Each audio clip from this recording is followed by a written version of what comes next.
परमपिता परमात्मा सर्व सृष्टि रचनहार कुल मालिक कबीर देव कबीर प्रभु अल्लाह कबीर गॉड कबीर अपने सतलोक को त्याग कर अपने सत्यलोक से चलकर इस काल के लोक में आते हैं, क्योंकि उस परम पिता की प्यारी आत्माएं इस काल के जाल में फंसकर कष्ट उठा रही हैं। अपने माता पिता को ही अपनी संतान का दुख होता है, उसी को विशेष चिंता होती है। ठीक है, कोई निकटतम संबंधी होते हैं उनको भी दुख होता है, परंतु जो माता पिता को दुख होता है वो अन्य को नहीं हो सकता। जो चिंता किसी का बालक बिगड़ जाता है, किसी का बालक शरारती हो जाता है या किसी कुसंगत में फंस गए, वो शराबी कवाबी बन जाता है, चोर लुटेरा बन जाता है, तो माता पिता की चिंता बढ़ जाती है। उनका भरसक प्रयत्न रहता है किसी प्रकार भी मेरा बालक फिर से सुधर जाए और वापस आ जाए, अपना नेक नीति से रहे, तो वो अंतिम श्वास तक अपने पुत्र या पुत्री की यही चिंता बनाए रखता है कि परमात्मा किसी भी तरीके से ये बालक फिर से मेरे पास आ जाए। पुण्यात्माओं, हम कबीर परमेश्वर के बच्चे हैं। हम पूरे जितने भी प्राणी हैं, चींटी से लेकर हाथी तक, रंग से लेकर राजा तक, पूरी पृथ्वी अनंत, ये सभी ब्रह्मांडों में जितने भी प्राणी हैं, ये सभी हम एक परमात्मा कबीर जी के बच्चे हैं और वही हमारे लिए भटक रहे हैं। कबीर साहब कहते हैं, इस काल भगवान ने ऐसा अंधा बना दिया इस आत्मा को, ये मुझे नहीं पहचान पा रही। परमात्मा कहते हैं, मैं रोवत हूं सृष्टि को, सृष्टि रोवे मोहे, गरीब दास इस वियोग को समझ नहीं सकता कोई।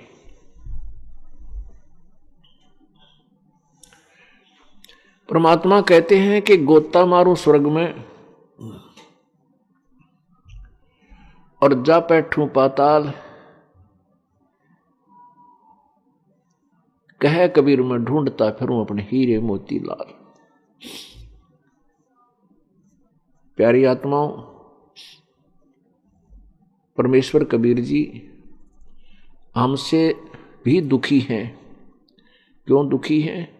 क्योंकि उसके बच्चे इस काल के जाल में फंस गए। कोई गधा बना है, कोई गधी बनी है, किसी को कैंसर हुआ है, किसी की टांग कटी है, किसी को किसी प्रकार की पीड़ा है।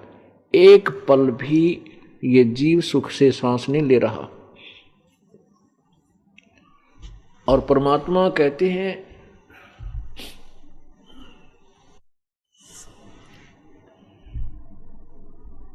परमात्मा आकर बताते हैं कि जिस सुख को तू सुख मान रहा है, ये भोले प्राणी, ये सुख नहीं है। किसी के पास संतान है, जिसके पास संतान नहीं है, वो नो सोचा है कि संतान वाला बहुत सुखी, भगवान मुझे भी एक संतान दे दे। और जिसके पास संतान है तो उसके पास धन नहीं है, तो यूं सोचा है परमात्मा धनवान सुखी,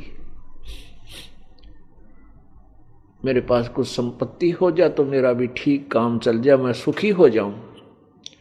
पुण्यात्मा, जिसके पास ये माया है उसकी स्थिति से आप परिचित हो जाइए। कभी कोई मित्र हो, कोई रिश्तेदार हो, उसके अंदर गहराई से जाइए। उसको सौंपने में भी सुख नहीं है जिसके पास संपत्ति और माया है। या तो कोई घर में बीमारी, या कोई फैक्ट्री या कंपनी में कोई ऐसा सिरदर्द पैदा रहेगा, रात में भी टेबलेट लेकर सोना पड़ेगा उसको, नींद की। और अन्य प्राणियों को, जो गरीब, जो दारिद्र हैं, जिनके पास धन नहीं है, उसको वो बहुत सुखी नजर आता है, क्योंकि बड़ी बड़ी कार के अंदर चल रहा है, हेलीकॉप्टरों में चलता है। अब सेठ ये सोचता है कि राजा लोग सुखी होंगे, क्योंकि जो अच्छे सेठ हैं, बड़ी फैक्ट्रियों के मालिक हैं, फिर वो राजनीति में हिस्सा लेते हैं इसी दृष्टिकोण से कि ये राजनेता और ये मंत्री, मुख्यमंत्री, प्रधानमंत्री बड़े सुखी होंगे, ये सुख है, ये सुखी हैं। यदि उसको उस संपत्ति और धन में सुख होता तो आगे कदम उठाने की जरूरत नहीं थी उसको।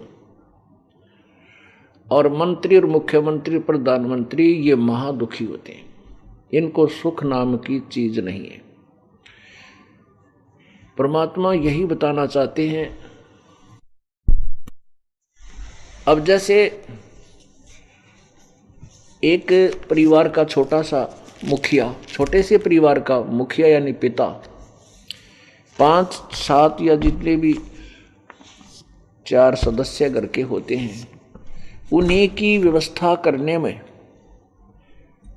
वो कितना परेशान रहता है। किसी का कोई बीमार हो गया, किसी की शादी आ गई, किसी का छूत, किसी का दूसर है, को मकान बनाना है, किसी का देना है, किसी का लेना है।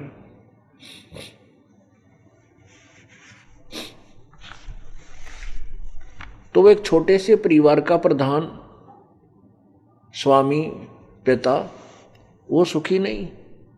और राजा तो एक बड़े क्षेत्र का पिता हो जाता है, उसकी तो बहुत बड़ी प्रजा, पिता, पति, संतान रूप होती है। तो वो स्वप्न में भी सुखी नहीं है। हाँ ठीक है, उसके सामने कर्मचारी अधिकारी सलूट मारते दिखे, जब चल आगे पाछे कई काफला गाड़ियों का चलता दिखा है, तो हमने ऐसा लगा है कि ये बहुत राजा बहुत सुखी। राजा स्वप्न में भी सुखी नहीं है, क्योंकि ये लोक सुख का नहीं है, या सुख नाम की चीज नहीं है। परमेश्वर कबीर जी कहते हैं, झूठे सुख को सुख कहे ये मान रहा मन मोद, ये सकल चबीना काल का भाई कुछ मुख में कुछ गोद। इस झूठे सुख को सुख है ये मान रहा मन मोद। कति झूठा सुख। आज मान ले आपके किसी के पास कार है, कोठी है, कोई फैक्ट्री लगा रखी है, हेलीकॉप्टर में चलता है, और कभी भी किसी भी कारण से श्रीरंत हो सकता है, किसी भी कारण से देहांत हो जाता है। पहले तो उस जीवन में कति सुख नहीं, स्वप्न भी सुख नहीं संसार में। पुण्यात्माओं, इस दास ने जब परमात्मा की महिमा, ये वाणी सुनी और फिर इस परमात्मा की वाणी से इस संसार को तोला, तो उसी दिन से हृदय में यह बात पक्की जो है ना, दृढ़ता के साथ समागी कि यहाँ कोई जीवन नहीं है जीव का। आज राजा है, एकदम मृत्यु हो जाती है, फिर 84 लाख योनियों में गधा, कुत्ता, सुअर, और तेरा गजब हो। बता के सुख हुआ। मान लीजिए 10 वर्ष राजा रह गया और खूब बकवाद गढ़ ली, और फिर मृत्यु के पास गधा बन गया। बताओ, राज वाला सुख तो 10 वर्ष का, और गधे का दुख मेरे ख्याल में 20 वर्ष का। ओ तेरा गजब भाई। उसके बाद एक गधे के मान ले एक जीवन में पीछा छूट गया तो भी देखी जा, ना जाने लगातार 10 जन्म गधे के हो जा, फिर कुत्ते के हो जा, फिर सूअर के, क्योंकि फिर तो एक डाउनवर्ड स्ट्रेंड बन जाता है इसका। इसलिए परमात्मा हमें समझाना चाहते हैं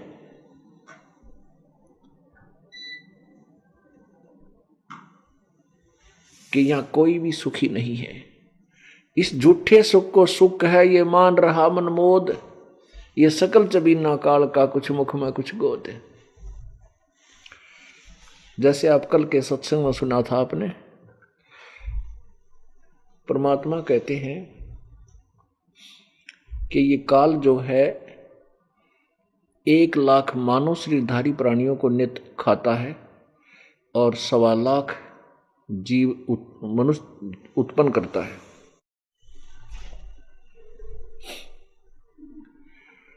क्योंकि इसको श्राप लगा है 1,00,000 मानव शरीरधारी प्राणियों को नित्य खाने का, उसके लिए इसने अपने तीनों पुत्रों रजगुण ब्रह्मा, सतगुण विष्णु, तमगुण शिव जी को एक एक विभाग दे रखा है।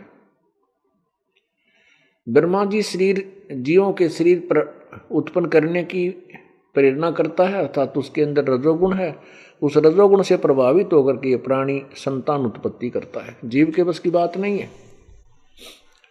जैसे ब्रह्मा विष्णु महेश अपने लोक में रहते हैं, इनकी राजधानी है ऊपर के लोकों में, और उनका जो उनके गुणों का जो प्रभाव है, उनकी जो रेंज है, उनकी अक्षमता जो है, उसका प्रभाव जो है, उसकी रेंज इन तीनों लोक, पृथ्वी लोक, पाताल लोक और स्वर्ग लोक में है। जीव के बस की बात नहीं है कि वो इन गुणों से प्रभावित ना हो। जब तक परमात्मा के इस सत्संग तत्व ज्ञान रूपी वचनों का एंटीबायोटिक ये कोर्स उपचार ना हो और परमात्मा की सत्य भक्ति जब तक जीव नहीं करेगा, तब तक ये प्रभाव निष्क्रिय नहीं हो सकता। तो जैसे कमरे में, मकान में 3 कमरे हों, 4 हों, और रसोई में छौंक लगा दिया मिर्चों का सब्जी में, और उसकी महक हवा के झोंके से उन पूरे परिवार में फैल जाती है, न पूरे घर में फैल जाती है। और जहां भी जो प्राणी बैठा है घर का सदस्य, वो उसको छींक आनी शुरू हो जाती है। अब उसके बस की बात नहीं वो छींकों को रोक सके। इसी प्रकार इस काल भगवान ने अपने तीनों पुत्रों में एक एक गुण भर दिया। रजगुण ब्रह्मा बना दिया, सतगुण विष्णु बना दिया और तमगुण शिव जी को। इन तीनों की रेंज, इन तीनों का जो प्रभाव है और उनका जो अक्षमता है, उनकी रेंज है, इन तीनों लोकों में अपना पूरा काम कर रही है, जिसके प्रभाव से प्राणी संतान उत्पत्ति करता है। हर प्रत्येक प्राणी, चींटी है चाहे हाथी है, मनुष्य है, कोई भी प्राणी है, ये उस रजोगुण के प्रभाव से और फिर रजोगुण के प्रभाव से यहाँ की संपत्ति आदि को संग्रह करने में लग जाता है। उसके बाद सतिथि जो है वो भगवान विष्णु का गुण है, सतोगुण। उसे सतिथि बनी रहती है, जैसे आपस में प्यार, मोह, ममता, संपत्ति में मोह, पति पत्नी का मोह, पुत्र अपनी संतान में मोह, माता पिता में मोह, मित्रों के अंदर लगाओ। तो ये जो आप यहाँ रोके रखने के लिए, यहाँ से मन ना हट जा, ये यहाँ से भागने की चेष्टा ना करे, इस करके यह सतिथि बनाने का गुण सतोगुण है, जो भगवान विष्णु के अंदर काल ने स्थापित कर रखा है। अर्थात विष्णु जी जो है सतगुण युक्त बना रखे हैं। और तीसरा गुण तमोगुण है, ये आपने पता है। तमोगुण में आके इंसान ना जाने के जुल्म कर डाला, कितने प्यारे मित्र का लठ मार दी थोड़ी सी बात पे। तो ये संहार करने की जो शक्ति यानी गुण है, ये भगवान शंकर में बरदी। तीनों से ये अपना काम चला रहा है, अपना आहार बनवा रहा है।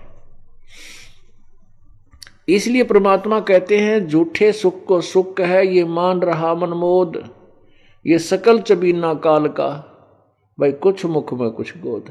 कुछ तो आज खा लिए 1,00,000, और जो शेष बचे हैं वो गोदी में हैं।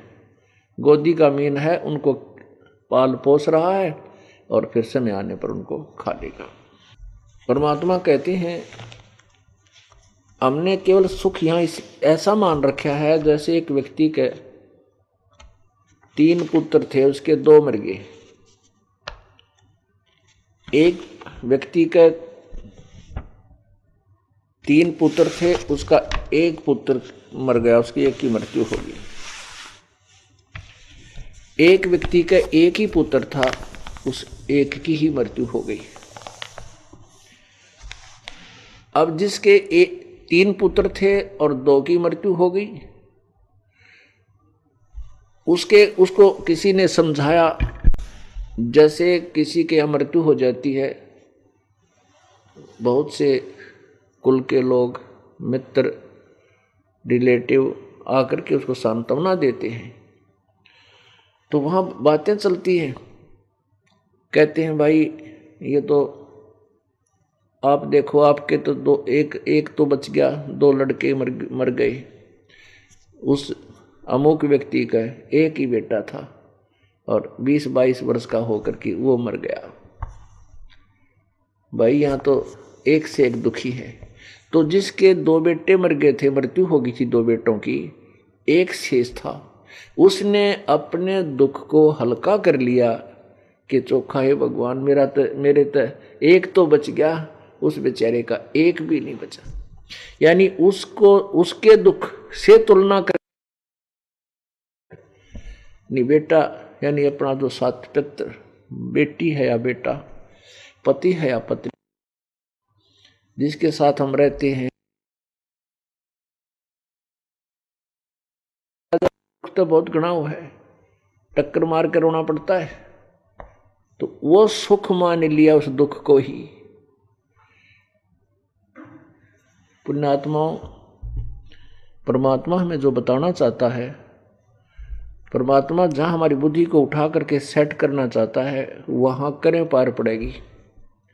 ये बातें बढ़ाए काम नहीं चला, क्योंकि आप पहले जो प्रथम बार भक्त आते हैं, किसी का कोई रोग है, किसी का कोई संतान है, किसी के कोई धनवान नहीं है, निर्धन है, वो चाहता है मैं सुखी हो जाऊं, मेरा ऐसे हो जाए, मैं जो है अपना गुजारा कर सकूं।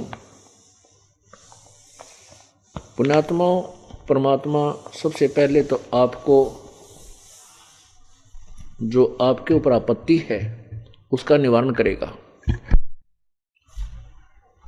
वो अपने कोटे से करेगा प्रथम, क्योंकि आपका सुख नहीं है, आपके भाग्य में नहीं है, आपके प्रारब्ध में वो सुख नहीं है, जिसकी वो वस्तु नहीं है जिसकी आपको अभाव है। तो पहले तो भगवान आपको वो वस्तु देगा, जैसे धन नहीं है तो आपको इसी बरकत करनी शुरू कर देगा, जो सच्चित मंत्र लग गया आपकी आत्मा खुश हो जाएगी और ऐसे सुख देगा कि आप सोच नहीं सकते।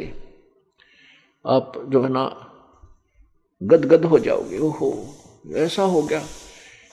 तो फिर आपकी आस्था बनेगी, आपकी उमंग बनेगी, अब सत्संग में चलेंगे, आप 100 काम छोड़कर भी यहाँ आओगे।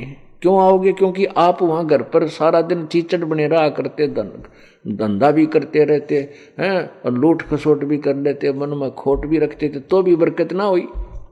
और अब परमात्मा के चरणों में आने से, क्योंकि यहाँ आने से फिर आपके पुण्य प्रारंभ हो जाते हैं। सत्संग में आने से, संत के दर्शन करने से, जहाँ से आप चले हो यहाँ तक आने का परमात्मा ने कहा एक कदम का फल कितना है, एक यज्ञ के तुल्य है। राजा लोग यज्ञ करा करते थे, करोड़ों रुपए लाखों रुपए खर्च हो जाते थे एक यज्ञ में, एक समय के अनुष्ठान में। और परमात्मा ने कितनी आसान यज्ञ बता दी कि संत मिलन को चालिए तज माया अभिमान, और जो जो कदम आगे रखे 100 यज्ञ समान। देखो, केवल यहां आने मात्र से लाभ नहीं है, यहां केवल आने मात्र से लाभ नहीं है, इसमें और भी एक वचन कहा प्रभु ने, संत मिलन को चालिए तज माया अभिमान। और फिर जो यहां आएगा, माया को, अपने किसी भी प्रकार का जो आपके अंदर घमंड है, अभिमान है, उसको त्याग दे और फिर यहां आओ एक बालक बनकर। जैसे विद्यालय में बच्चा जाता है, चाहे प्रधानमंत्री का हो, वहां वो स्टूडेंट ही होता है और वो अपने आप को विद्यार्थी ही मानता है, तभी वो पढ़ सकता है। यदि वहां प्रधानमंत्री का बेटा मान का है और वहां उन पर डांट मारे, टीचरों ने भी धमकावे, तो वो पढ़ नहीं सकता, वो फेल होगा और उसकी दुर्गति हो जाएगी। ऐसे ही आप जी जैसे डॉक्टर किसी को भयंकर रोग हो गया और चाहे वो कितना बड़ा सेठ है, कितना बड़ा अधिकारी है, उसको डॉक्टर कह देते हैं, जैसे पहले वो प्राइवेट अपने पर्सनल डॉक्टरों से ट्रीटमेंट कराता है, वो फिर रेफर कर देते हैं कि आप वहाँ जाइए, वहाँ टेस्ट कराइए, हमारे पास इंस्ट्रूमेंट नहीं है। उसका अर्थ वो समझ जाता है कि तेरी बात बिगड़ ली, और वो डॉक्टर लोग भी कह देते हैं कि वहाँ जाइए, क्योंकि वो भी डॉक्टर MBBS हैं, अच्छे हैं, जो पहले सब ट्रीटमेंट उसका कर रहे थे और उसको लाभ हो रहा था। अब वो मना कर रहे हैं तो वो भी समझ जाता है कि बात बिगड़ चुकी है। फिर वो उस बड़े हॉस्पिटल में जाता है, वहाँ डॉक्टर लोगों की नज़र जो है ना, हर क्रिया पर उसकी नज़र रहती है। डॉक्टर लोग उसकी हर क्रिया को चेक करके देखते हैं, शरीर के बॉडी के अंग को, फिर आपस में बातें करते हैं, उसका नज़र रहती है कि ये क्या बात कर रहे हैं। फिर वो कहते हैं कि जाइए आप ये टेस्ट कराइए, उठ के चल पड़ता है। उस समय ये नहीं सोचता कि मैं कितना बड़ा सेठ हूँ या मैं बड़ा अधिकारी हूँ, उस समय वो अपने आप को एक रोगी समझता है और उसको अपनी मृत्यु स्पष्ट दिखाई देती है। तो उसको जहां लेटने को कहा जाता है वो तुरंत लेट जाता है, जो भी वस्त्र निकालने को कहा जाता है वो निकाल देता है। उस समय उसमें कोई नखरा नहीं होता। ठीक इसी प्रकार जब आप सत्संग में आते हो, आपके अंदर किसी प्रकार का भी नखरा नहीं होना चाहिए। आप एक ऐसे हॉस्पिटल में आए हो कि आपके जन्म मरण का रोग, जो दीर्घ रोग है, ये कटेगा, और आपके अन्य जो साधारण रोग हैं, संतान और संपत्ति और शारीरिक कष्ट, आध्यात्मिक कोई क्रियाएं जो के कारण जो दुखी है, तीन ताप, ये भी आपके साथ में कटेंगे। एक और होता है, एक ध्यान रखना इन बातों को जो दास आपको बता रहा है, ये टू दी पॉइंट बातें हैं। परमात्मा की प्राप्ति में ये आपके बिल्कुल 100% सहयोगी हैं, और एक भी नियम का पालन नहीं करोगे उतनी कमजोरी आप पर रह जाएगी। जैसे आपने उपदेश प्राप्त कर लिया, उपदेश प्राप्त कर लिया तो फिर परमात्मा, उपदेश का अर्थ हो गया कि आपने इस हॉस्पिटल में अपना जो है प्रवेश पा लिया, आपको आप एडमिट हो गए इसमें। अब डॉक्टर ने देखना आपके रोग को किस प्रकार से सेट करना है। यदि ऑपरेशन करना पड़ेगा तो ऑपरेशन करेगा, यदि वैसे कोई इंजेक्शन या टेबलेट से काम चलेगा तो उसका ट्रीटमेंट ऐसे करेगा। यदि आपने रोग कटवाना है, यदि उस मरीज ने यानी बीमार ने, पेशेंट ने अपना रोग कटवाना है, तो डॉक्टर के ट्रीटमेंट में उसको कोई ऑब्जेक्शन नहीं होना चाहिए।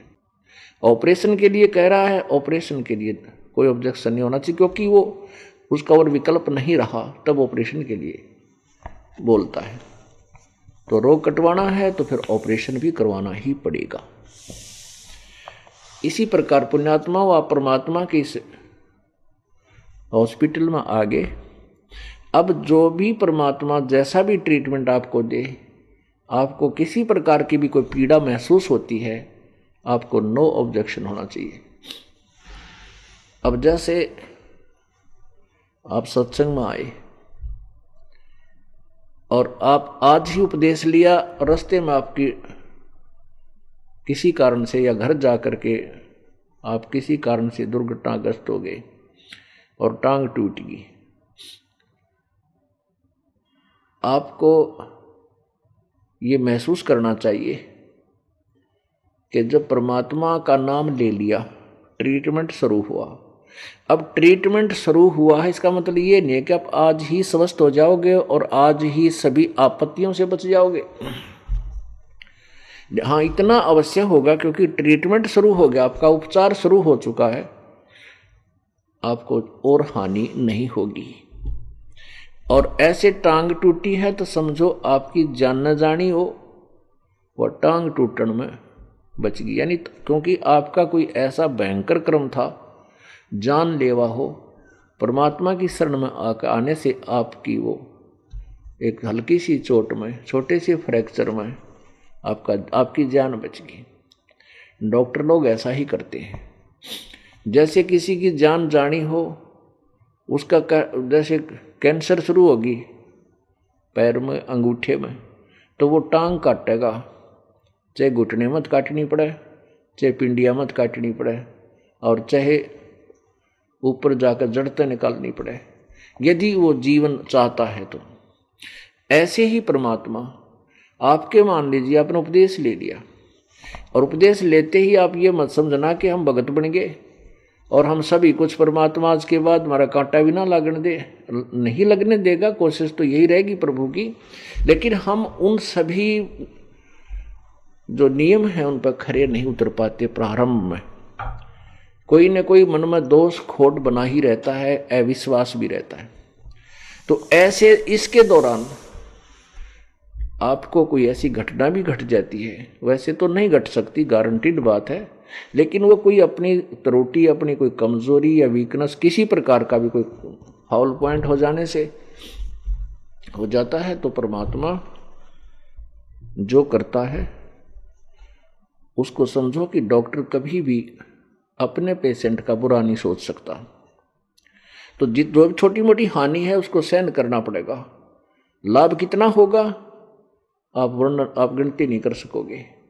तो इसलिए ये पॉइंट आपको इसलिए बताए जाते हैं कि आप भूल जाते हो कुछ दिनों में।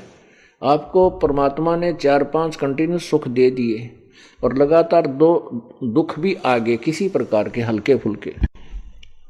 जब तक आप ज्ञान से पूर्ण परिचित नहीं होते तो आप डगमग हो जाओगे, आप परमात्मा के हॉस्पिटल से निकल जाओगे, फिर आपकी मौत होगी। जब ट्रीटमेंट चल रहा है और उसमें भी कुछ थोड़ी बहुत गड़बड़ हो रही है तो फिर, और ट्रीटमेंट बंद कर दिया तो फिर तो मौत है। इसलिए परमात्मा के दरबार में आने के बाद आपको नो ऑब्जेक्शन होना चाहिए। पहले ज्ञान समझो, ज्ञान समझकर फिर समाधान समझो कि हम क्या विधि बता रहे हैं, और फिर अन्य जैसे सदग्रंथ आपको यही दिखा दिए जाते हैं। आपको ये विश्वास हो जाएगा कि विश्व में न तो ये ज्ञान है और न ही ये भक्ति विधि और मोक्ष का समाधान है। जब आपको यहां आने पर भी और फिर भी कोई छोटी मोटी हानि होती है, फिर आप ज्ञान को आधार बनाइए, तब आप इस भगवान के मार्ग में, परमात्मा के इस ऑपरेशन थिएटर में निश्चल पड़े रहोगे। और निश्चल रहोगे तो आपका ऑपरेशन सफल हो जाएगा। अब प्रसंग चल रहा है कि परमात्मा आपको सतलोक ले जाना चाहता है। और सत्यलोक में क्या सुख है पुण्यात्माओं? जैसे हम किसी गांव में रह रहे हैं और हम किसी दूसरे शहर में जाना चाहते हैं, वहाँ का व्यक्ति हमें बताता है कि वहाँ ऐसी सुविधाएं हैं, वहाँ ऐसा व्यापार है, ऐसी वहाँ पर कमाई है, तो हम चाहते हैं कि हम भी चले वहाँ पर। हम वहाँ की जो व्यवस्था है, वहाँ का जो हमारे को होने वाला लाभ है, उससे पूर्ण परिचित हो जाएंगे, तब हम अपने नगर को त्याग कर, वहाँ की संपत्ति को बेचकर उस दूसरे शहर में जाएंगे जहाँ हमें बहुत ज़्यादा बेनिफिट लाभ होना हो। इसी प्रकार जब हम सतलोक के सुख के विषय में परिचित होंगे, तब ही हम इस काल के लोक को छोड़ेंगे। इसलिए बार बार आपको बताया जाता है कि यहाँ कोई सुख नाम की चीज नहीं है। तुम इसको सुख मानते हो। किसी का जिसका संतान नहीं है वो संतान से ही मानता है कि भगवान मेरे एक बालक हो जा, मैं भी सुखी हो जाऊं।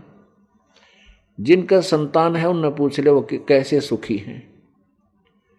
यहाँ आपको कम से कम 200 केस, 200 नहीं बल्कि 1000 ऐसे केस दिखा दूं जो कह बेटा पीटे बने, बुढ़िया कहे वो तेरा गजब हुई है, माँ का बेटा हाथ उठा दे, उसको तो एक राक्षस पैदा हो गया उसके। तो ऐसे बहुत घने दुखी हैं इस प्रकार से। लेकिन हम पूर्ण परमात्मा के सत्यलोक के सुख से अपरिचित हैं। अब पुण्यात्माओं, परमात्मा ये चाहता है कि ये प्यारी आत्मा मुझे पहचाने और इन प्यारी आत्माओं को, अपने बच्चों को मैं अपने घर ले जाऊं, वह इनको कोई दुख नहीं। क्योंकि हम पहले सतलोक रहा करते थे, वहां हमें कोई कष्ट नहीं था, वहां हमारी मृत्यु नहीं होती थी, वहां कोई रोग नहीं था। अब यहां पर चाहे कोई 90 वर्ष की आयु का बूढ़ा हो गया, बुढ़िया, कति मरना नहीं चाहते, कोई मृत्यु नहीं मांगता, कति नहीं चाहता। चाहे कति कितना बीमार हो जा, कितना दुखी हो ले, फिर भी जीवन मांगता है, जीवन चाहता है। वो ऊपरले मन तो लोग दिखावाते वैसे कह दिए भगवान मन ठा ले, पर जब मृत्यु होने योग्य जब रोग आवे है, जब गिग्गी बन जाती है। ऐसा क्यों है? क्योंकि हम ऐसे लोक में रहा करते थे जहां मरते नहीं थे, हमारी मृत्यु नहीं होती थी। इसलिए भी ये मृत्यु हमने ऑकवर्ड सी लगे है, बहुत बूंदिया तो, और इसमें कोई शक नहीं। आज हम संपत्ति है, संतान है, और दिन रात उसी के जोड़न तोड़न में लग रहे हैं, हर कल मृत्यु हो जाए तो अपना है क्या? तो कोई भी यहाँ मृत्यु नहीं चाहता, मरना पक्का, मरना पड़ेगा, 2 दिन आगे पाछे मृत्यु होगी, ये तो यूनिवर्सल ट्रूथ है। लेकिन क्यों नहीं मरना चाहते? क्योंकि हम ऐसे लोक में से आए हैं कि हमने अमरते नहीं थे, ये भी मृत्यु हमने बढ़िया कोई ना लगती। कितनी उम्र का आदमी हो जाए, ने सोचा, और जैसे 90 वर्ष का हो गया तो इन्होंने सोचा है, ये विचार करता है कि 100 वर्ष तक तो जीवन बना ही रहता है। अब कोई 100 वर्ष भी पूरे कर चुका है तो इन्होंने सुना है कि पहले तो 150 वर्ष जी जाया करते थे, जीवित रहते थे, और तेरा गजब। और चाहे ऊपरले मन से नो कहें जाए भगवान मन ठा ले। एक बुढ़िया बीमार होगी और वो प्रतिदिन नो करे, भगवान की तो मर गया, मन ठावा भी कोई ना, ये मेरे नाम का तो भगवान और आवेगा, मन न ठाओगा, मेरी मृत्यु होगी। एक पोता था शरारती सा, वो अपने दूसरे भाई ने कहने लगा, आज दादी की परीक्षा लेते हैं। अब क्यों करें, अब मैं बताऊंगा। रात के समय अपना काला, ऊपर काला हाथ मुंह कर लिया और 9 बांध लिए सींग से, लकड़ी के, को सींग ठाला की तो बाहर तेने कम्मा, और ऊपर का नो टाठा मार लिया, रात में एक लंबा चमटा लठ ले लिया। नो बोला, बुढ़िया हो ले त्यार, आज तेरी मौत आ गई है। बुढ़िया नो कहे, ए मन बख्श दे, तन मैं पाई ठाण दे, और देख ले को अगर मौत है, वो तेरा गजब हुई है। तब वो छोरा ने मुंह खोल दिया और दूसरा भाई बुला लिया, देख दादी ड्रामा कर रही थी। फिर वाला गिलन रे, ढेड़ तने फूक दूं, मैं तुम्हें कह रही थी, मैं डरू मरण तय। पहले तुरंत गेर बदल गई बुढ़िया। तो पुण्यात्माओं, यहाँ कोई मरना नहीं चाहता और मरना पक्का होगा। तो ऐसा क्यों है? क्योंकि हम ऐसे लोक से आए हैं जहां हमारी मृत्यु नहीं हुआ करती। वहां हमारा अजर अमर शरीर होगा, अजर, जिसमें बुढ़ापा नहीं आता।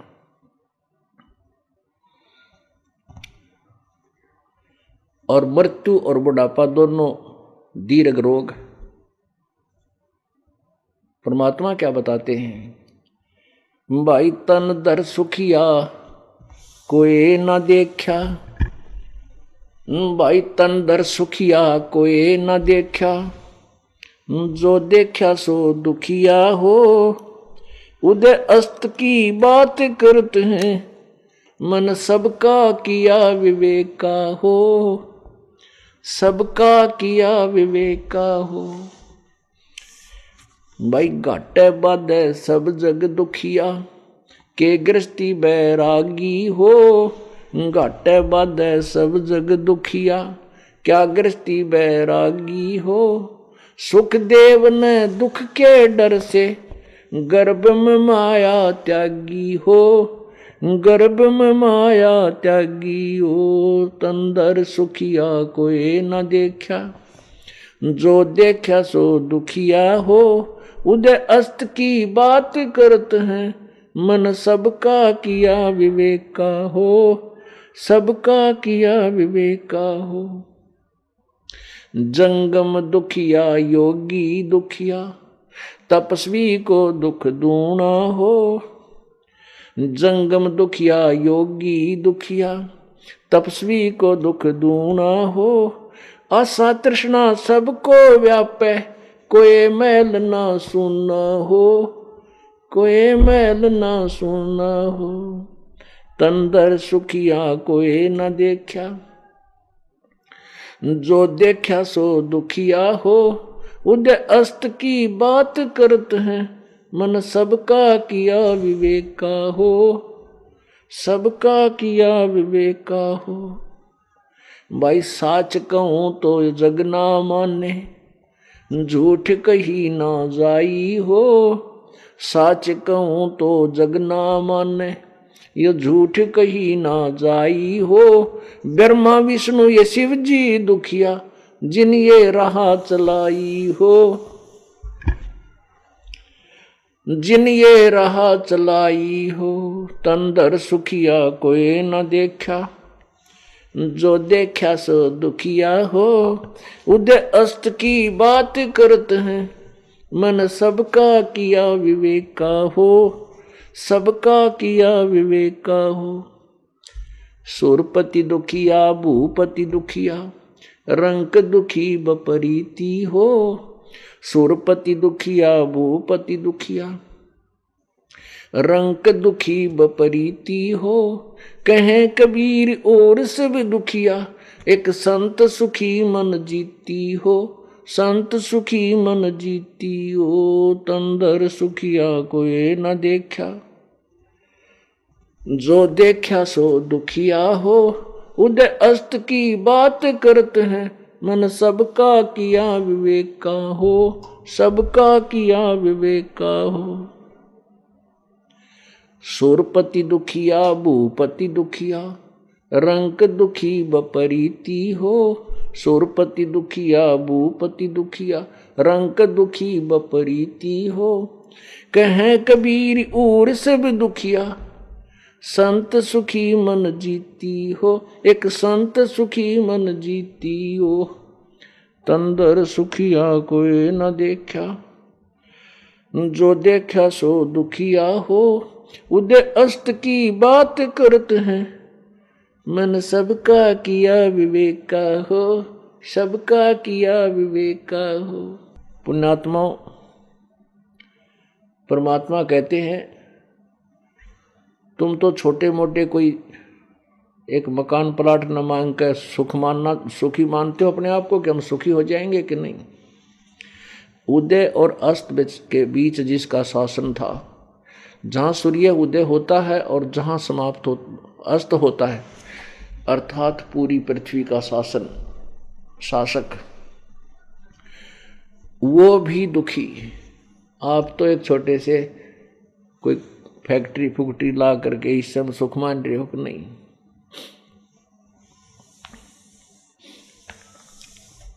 एक दिन एक पेपर में, अखबार समाचार पत्र में एक न्यूज थी, समाचार था कि एक बहुत बड़ा सेठ था इसी हिंदुस्तान का, और फिर वो एक अच्छा राजनेता भी था। अपने ही हेलीकॉप्टर में चला जा रहा था, उसके साथ 5-7 और उसके सहयोगी कर्मचारी और उसके साथी थे। वो उस हेलीकॉप्टर एक्सीडेंट हो गया, क्रश हो गया, और उसी में वो 8 के 8 मर गए। उस गांव में अब वो भूत बने हुए हैं। वो राजनेता जो बड़ा सेठ था, फिर राजनेता भी बन गया, वो भूत बने हुए हैं। और वहीं पर उनका एक इतना, वो गांव वालों के बहुत परेशान करने लगे। फिर ये भूत बात का डनिए बुलाए, उन्होंने बताया कि ये, वो फिर अंदर बढ़ कर बोला दूसरे में, मैं फलाना नेता हूँ, मैं वैसे था, वहाँ से यहाँ एक्सीडेंट में हम मरे थे, हम 8 जने हैं। एक का आठों प्रवेश कर जाए। कहते हैं उनका फिर वहाँ एक स्थान बना रखा है, 8 के 8 इतनी वो बनाकर इनके महल 5-5 ईंट ला के वो बनाए हुए हैं, वो दिखा रखे थे पेपर में और पूरा विवरण दिया हुआ था। तो परमात्मा कहते हैं उदय अस्त की बात कर मैंने सबका करा विवेक का, मैंने सबका दूध और पानी छाड़ रखे, यहाँ कोई सुखी नहीं है। फिर कहते हैं घाटे बाद सब जग दुखिया, घना धन हो जाए तो दुखी। जैसे आपका 2 लाख का बेनिफिट हो गया, लाभ हो गया, धन आ गया, आप 5 लाख का कर्जा, 5 लाख का और पंगा पा लोगे कितने कितने, वो 3 लाख आपके ऊपर कर्जा हो गया। अब वो कर्जे वाला मांगना और आप घर के बच्चन कहोगे कह जाड़े कोई ना हमारा पापा, बताइए सुख होया। तो रात की नींद दिन की चैन कति खत्म हो जाती है। और फिर वो काम चल लेना, फिर पाछे पाछे मांगने वाले, आगे आगे देने वाला है, पता नहीं कहाँ तक बात पहुँच जाए। पुण्यात्मा आपके काम भी जो आवश्यक होंगे, जो क्योंकि यदि आप चाहते हो मोक्ष तो इसमें प्रवेश पाइयो परमात्मा वाले हम कबीर साहब वाले इस हॉस्पिटल में, अर्थात इस विद्यालय में अगर आप शिक्षा ग्रहण कर, मतलब किसी तरह से अपने एग्जाम्पल को समझ लीजिए, उदाहरण, तो आपको उतना ही, जैसे एक बीमार है और उसको शुगर की बीमारी है और वो मांगता है कि मैं लड्डू खाऊंगा, बर्फी खाऊंगा, तो डॉक्टर अलाउड नहीं कर सकता। इतना मरना है और हॉस्पिटल छोड़ कर जाना है तो चाहे आग खा, कुछ भी कर मरे।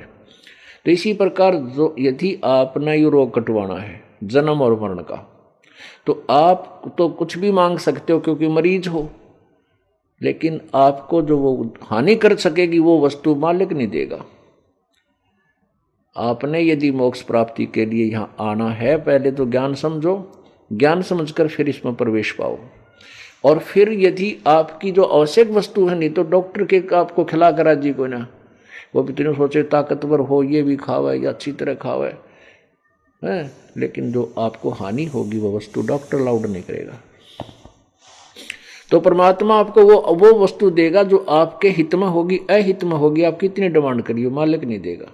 और इस ज्ञान जो समझ गया, जो समझदार है उसको पता है तेरा शुगर है तो आप पे को नहीं मांगे, वो चीनी नहीं ग्रहण करेगा ना, औरों को बना करेगा भाई मेरी फीकी चाय बनाना, और बालक कर सके है मैंने दे लड्डू खाऊंगा बर्फी खाऊंगा, नहीं, उसको माता पिता नहीं दे ना, भाई मर जाएगा तू, पहले मुश्किल से जान बची हुई है। तो पुण्यात्मा ऐसे परमात्मा आपको वह वस्तु देगा जो आपके हित में होगी, अहित वाली को नहीं देगा। तो क्या बताते हैं, घाटा बाद सब जग दुखिया, घाटा हो गया, हानि होगी तो वैसे नेचुरल दुखी, और बाद में भी यानी लाभ हो गया तो और दुखी, किधर गुटी लाने लग जाएगा या किसी के ला लट्ठम लट्ठा होकर बड़े मुकदमे कर बैठेगा, यानी उसको चैन कती नहीं। फिर कहते हैं सुखदेव ने दुख के डर से गर्भ में माया त्यागी हो। सुखदेव ऋषि को ज्ञान होया मां की गर्भ में, क्योंकि माता के गर्भ में प्राणी को अपने पिछले और आने वाले प्रारब्ध की पूरी जानकारी होती है। तो मां के पेट में ये प्राणी दिन रात यही प्रार्थना करता है, परमात्मा एक बार मुझे इस नरक से निकाल दे। ये प्रभु पीछे मैंने बहुत गलतियां की हैं, आगे नहीं करूंगा। पीछे ऐसी ऐसी गलतियां की कि मैं आपको भूल करके संपत्ति और संतान के चक्कर में अपना जीवन बर्बाद कर गया और मेरे साथ कुछ नहीं चला। अब के प्रभु ऐसी गलती नहीं करूंगा। अब ज्यों ही वो मां के गर्भ से बाहर आता है, तीनों भगवान रजगुण ब्रह्मा सतगुण विष्णु तमगुण शिव जी की जो त्रिगुणमयी माया है, इनका तीनों का जो जाल है एकदम बुद्धि भ्रष्ट कर देता है, इसको अचेत कर देता है। इसको फिर नए सिरे से पढ़ाया जाता है, ये तेरा पिता है, ये तेरा पापा या तेरी माँ भाई बहन, और फिर कह ख ग ये सारे ABC इसको नए सिरे से पढ़ाई जाती है। और फिर ये आध्यात्मिक ज्ञान भी उसको नए सिरे से याद दिलाया जाता है। तो ऐसे ही सुखदेव को माँ के गर्भ में ये याद था, इसलिए 12 वर्ष तक माँ के पेट से बाहर नहीं आया। फिर ब्रह्मा विष्णु महेश से कहा कि तुम बाहर आओ भाई। सुखदेव, ऐसे 12-12 वर्ष तक यदि माताएं बच्चों को गर्भ में रखेंगी तो हमारी व्यवस्था खराब हो जाएगी, मां दुखी हो जाएंगे, तू बाहर आ जा। सुखदेव ने यही प्रार्थना की थी कि हे प्रभु, बाहर आते ही आप बुद्धि भ्रष्ट कर देते हो। आप अपनी इस त्रिगुणमयी माया को 1 मिनट रोक लो, जब तक मैं बाहर आऊं तो मैं बाहर आऊंगा, नहीं मैं नहीं आऊंगा। तब उन्होंने थोड़ी सी देर के लिए, जैसे भैंस के सींग पे या गाय के सींग ऐसे होते हैं अमूमन, तो उसके ऊपर राई रख दे, अर्थात सरसों का दाने के टाइप होती है राई का बीज, तो वहां रखते ही नीचे आए, यानी इतनी देर, सेकंड का भी कुछ हिस्सा। उन्होंने कहा कि हम इतनी देर तो रोक सकते हैं, इससे ज्यादा हम इसको नहीं रोक सकते। सुखदेव ने कहा कि तुम इतनी देर ही रोक दो। उसी समय वो बाहर आया, उसको चेतना बनी रही और भक्ति में लग गया। तो कहते हैं सुखदेव ने दुख के डर से गर्भ में माया त्यागी हो। फिर बताते हैं जंगम दुखिया योगी दुखिया तपस्वी को दुख दूना हो। आशा तृष्णा सबको व्यापे कोई मैल ना सुना हो। ये जंगम शेख सेवड़े योगी, अब जैसे योग साधना करते हैं योगी, वैसे तो योग का अर्थ होता है परमात्मा प्राप्ति का प्रयत्न, उसको योग कहो भक्ति कहो। लेकिन हमने योग एक ऐसा रूटीन बन गया कि जो शारीरिक क्रियाओं के लिए हम क्रिया करते हैं, शारीरिक स्वास्थ्य के लिए प्राकृतिक क्रियाएं करते हैं, योग आसन, हम उसी को योगी कहने लगे। तो वो योगी दुखी, क्योंकि योग करने से योगासन करना पाप नहीं कर सकते हैं, लेकिन केवल योग करने से मोक्ष नहीं, क्योंकि वो तो शारीरिक स्वास्थ्य में सहयोगी है, लेकिन मोक्ष तो नाम से होगा, भक्ति के करने से होगा। फिर कहते हैं तपस्वी को दुख दूना हो। अब तपस्वी पहले तो अपने शरीर को फूके, शरीर को पीड़ा देकर तप करता है, फिर अगले जन्म में वो राजा बन जाता है। राजा को चैन दिन रात नहीं होती, केवल घूटी शूटी लाकर अपना टाइम पास कर लेता है। माया मुया न जोड़े जागा, उसने भी लूट लो और यहाँ कोठी बना दो। ये कितने राजा हो कमर के जब किसी के पास चोरने साथ गई होता है, और आज देख लो कितना उसका कितना नामो निशान हो। तो ये स्थान ना तो संग्रह करके धरने का, और ये भूल जाओ कि आप मान ले किसी का लूट खसोट करके धन जोड़ कर धर गए, और एक ऐसी निकम्मा बेटा पैदा हो जाएगा, उसने आते ही खराब कर देगा कि तब शराब पीएगा, कहीं राजनीति में हो जाएगा, वहां बर्बाद कर डालेगा, बैठा देगा। वो जो पाप करे थे वो तो आपके साथ गए, संपत्ति दे के गए थे, वो बच्चे ने साफ कर दी। वह संपत्ति साथ गई नहीं, लेकिन वो पाप साथ चले गए, और साथ में जो भक्ति ना की वो मनुष्य जीवन व्यर्थ किया, वो हानि आपके साथ गई। अब कहते हैं साच कहूं तो जग ना माने, झूठ कही ना जाई हो। ये ब्रह्मा विष्णु शिव जी दुखिया जिन ये राह चलाई हो। पर आप में जैसे पवित्र हिंदू धर्म में जन्म होने के कारण हम ब्रह्मा विष्णु में इसको सुप्रीम पावर माना थी, यानी बहुत बड़ी शक्ति, समर्थ शक्ति, पूर्ण परमात्मा, सबके रचने वाले, इन्हीं को मानते थे। अब परमात्मा कहते हैं ये भी दुखी। विष्णु जी का इतिहास पढ़ लो विष्णु पुराण में। नारद जी ने श्राप दे दिया, फिर देवताओं की लड़ाई होगी, विष्णु जी भी लट्ठम लट्ठा, खूब लड़ाई करी। खुद कहता है विष्णु जी, जैसे आपने विष्णु पुराण में, दुर्गा पुराण में पढ़ा था कि या तो मैं तप करने पर लगा रहता हूँ, फिर बाद में राक्षसों के साथ लड़ता रहता हूँ, कुछ समय मिलता है तो रुक्मिणी के साथ सुख का समय व्यतीत कर पाता हूँ। आप पर स्वीकार करें, हम तो बहुत दुखी। फिर नारद जी के श्राप से श्री रामचंद्र रूप में विष्णु जी आए। एक दिन भी जब सुख का गया हो तो उसका बचपन में वनवास हुआ, पिताजी का स्वर्गवास हुआ, उसके बाद सीता का अपहरण हुआ, रावण के साथ युद्ध हुआ, सीता जी को वापस ले आए। आते सीता जी घर से काट दी। बेटा संतान कहीं है, पत्नी कहीं है, और आप कहीं है। वो व्यक्ति से सारी पृथ्वी का राजा, उसको सुख कति नहीं। तो परमात्मा कहते हैं साच कहूँ तो जग नहीं माने और झूठ कही तो झूठ कही ना जाई हो। ये ब्रह्मा विष्णु शिव जी दुखिया जिन ये राह चलाई हो, क्योंकि ये संसार ये काल की जो व्यवस्था है ब्रह्मा विष्णु महेश ही चला रहे हैं।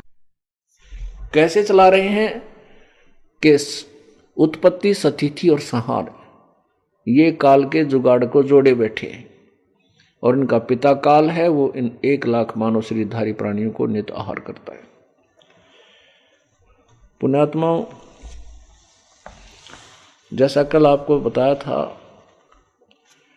धर्मदास तो 1 लाख दुहाई, ये सार शब्द कई बार न जाई, सार शब्द बार जो पढ़ी, ये बिचली पीढ़ी हंस नहीं तेरही।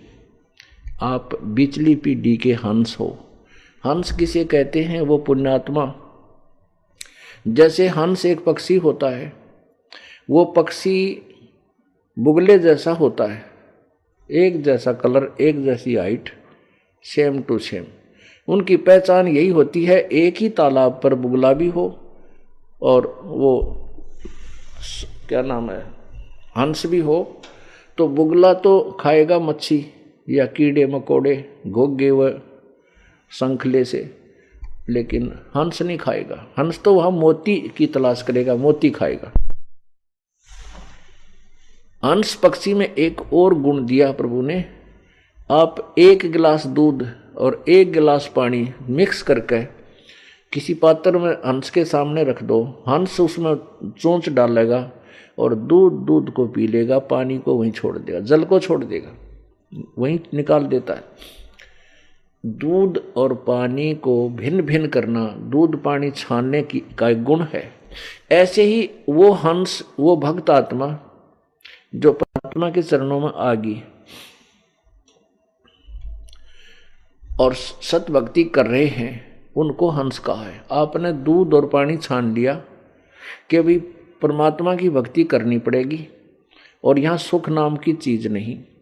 और परमात्मा की भक्ति कैसे होगी? बुराई त्यागनी पड़ेगी, बीड़ी शराब मांस तम्बाकू चोरी ठगी जारी ये सब त्यागनी पड़ेगी और फिर आप भक्ति करोगे। तो ऐसे जब आप हंस बन जाओगे, उनको कहा है। तो ये बीचली पीढ़ी के आप इब हंस बनाए हैं, इस दास ने, परमात्मा ने ये ज्ञान दिया है और आपको ज्ञान के द्वारा अंदर से मांझ धो के साफ किया है, आपको हंस बनाया है। अब आप हंस, इस पिछली पीढ़ी में जितने भी हंस होंगे, हंस माने सत्य भक्ति के साधक और सब बुराइयों से दूर पूरी मर्यादा में रहने वाले को हंस कहते। नहीं तो ये और रह जाएंगे कांकर पत्थर हैं, बुगले हैं जो भक्ति नहीं करते, मांस मिट्टी शराब माया जोड़न में लगे रहे, वो तो बुगले समझो। वो भी मानव शरीर है, लेकिन हंस वो होते हैं जो सब बुराई त्याग कर सत्य भक्ति करते हैं। और आपने दूध और पानी छान लिया। आप दूध और पानी छानने के लिए आपके अंदर एक गुण दे दिया, इस दास परमात्मा कबीरदास साहिब के द्वारा दिया हुआ है तत्व ज्ञान। इसके द्वारा आपने दूध और पानी छान लिया कि भाई यदि ब्रह्मा विष्णु जी की पूजा करेंगे विष्णु लोक में जाएंगे, और जब पुण्य समाप्त हो जाएंगे वापस आएंगे, 84 लाख योनियों में भी भटकेंगे, क्योंकि ब्रह्मा विष्णु महेश ये तीनों नासवान देवता हैं। ये पूर्ण मोक्षदाय, पूर्ण मुक्त नहीं है, अजर अमर नहीं है।